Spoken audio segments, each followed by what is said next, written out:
I don't care how you have to do it. You got to transmute and compensate, know where the weaknesses are physically, and train them out.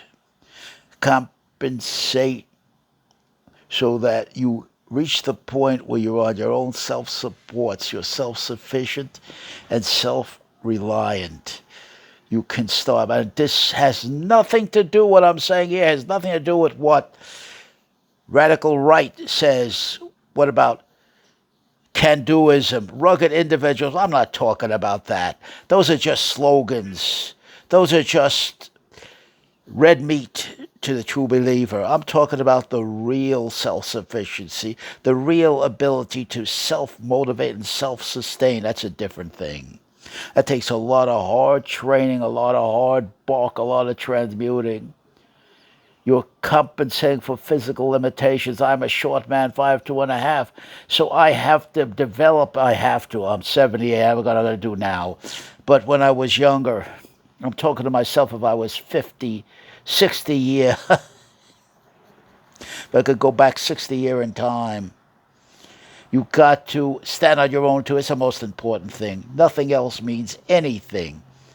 No fairness, no equity, no entitlements and all that phony bullshit. No admonishments, no pithy sayings, no phony encouragements. And then they laugh behind your back.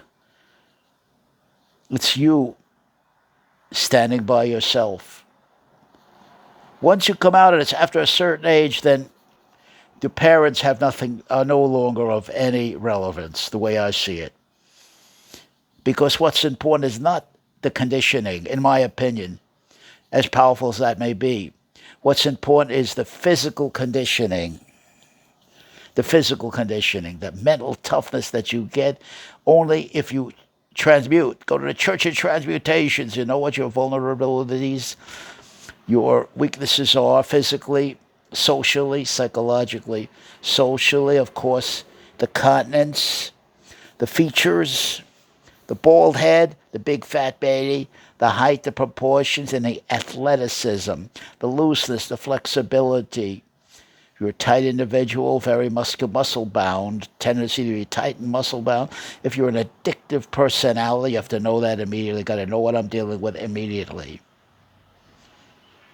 Then you reach a point. Once you know this, you reach a point that no matter what your mama says, or your uncles, or anybody that is an expert and you've given unmerited authority to, you set them up as your gods, as the ones who know, as the experts. Then you're in a battle of your life, we're all in a battle of our life to take back the power you projected away to phony gods. Phony gods. Because in the final analysis, you was your minor gate, a minus unto death, a totality unto death. This is a vulgar interpretation of Heidegger.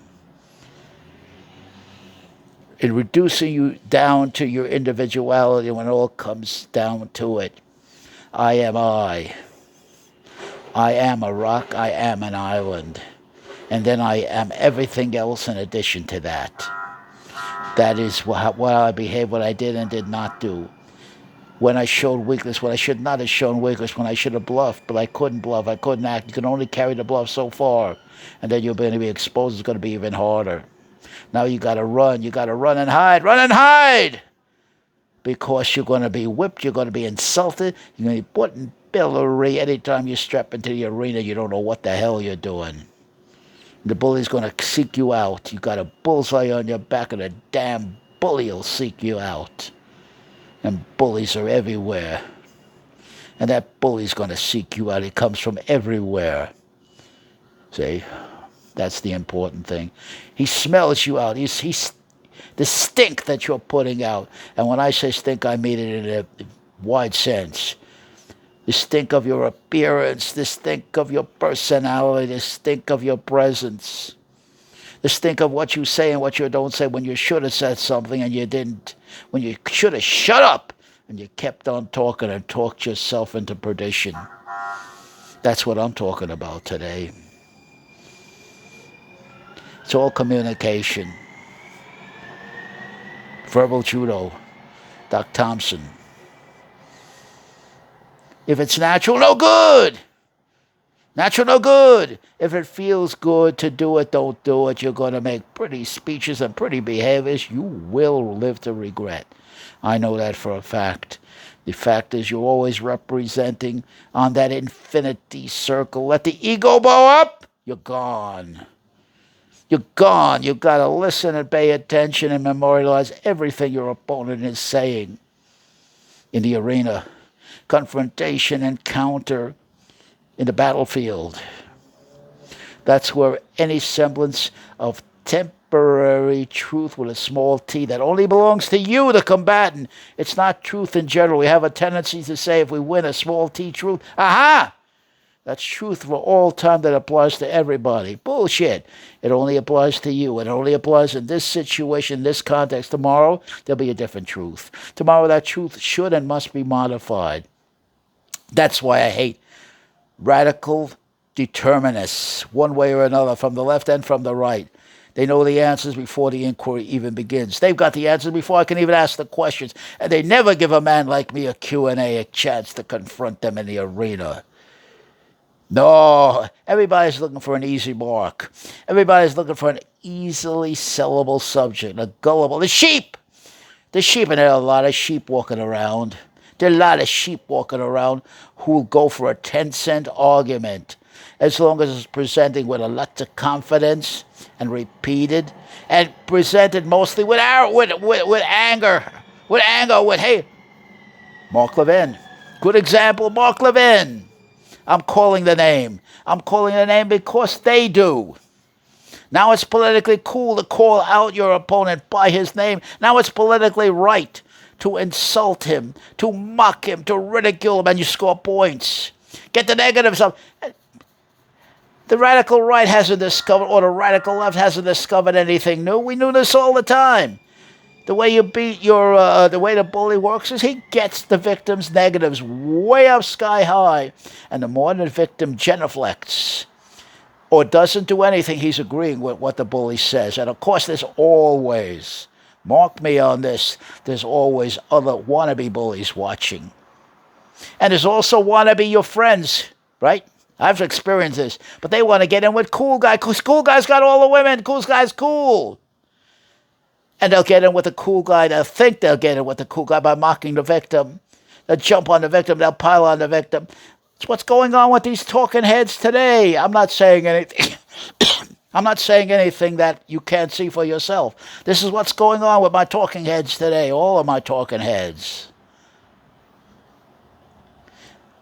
Remember, truth is compromised. Truth is compromised.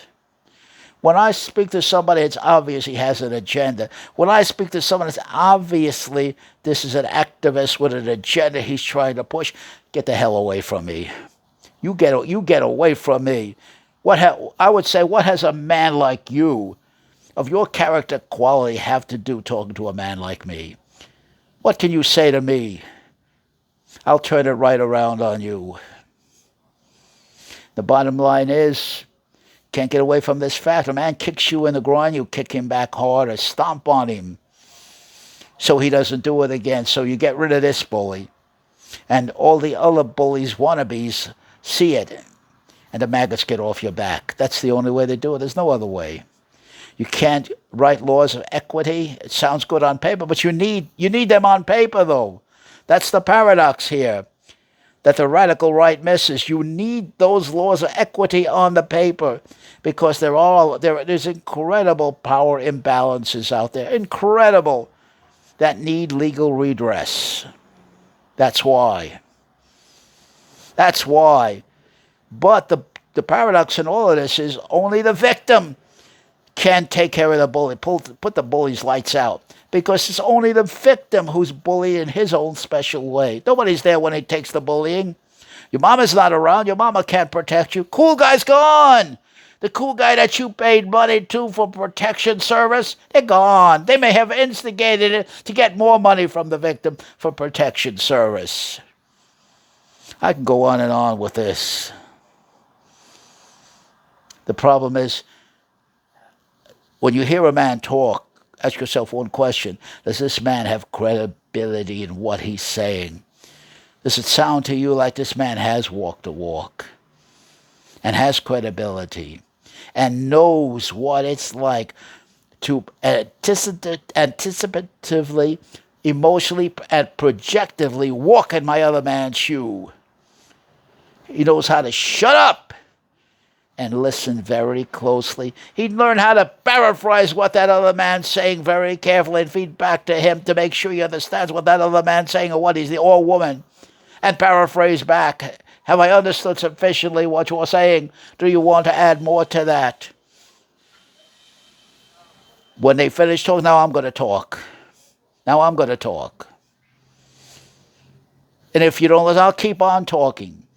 I don't quit. I'm always the last man standing, or I wouldn't be a philosopher. I don't quit. You can walk away from me, but I continue until I'm finished saying what I need to say. Even if you don't want to hear it, that's none of my business. That's not my concern, but I will say it.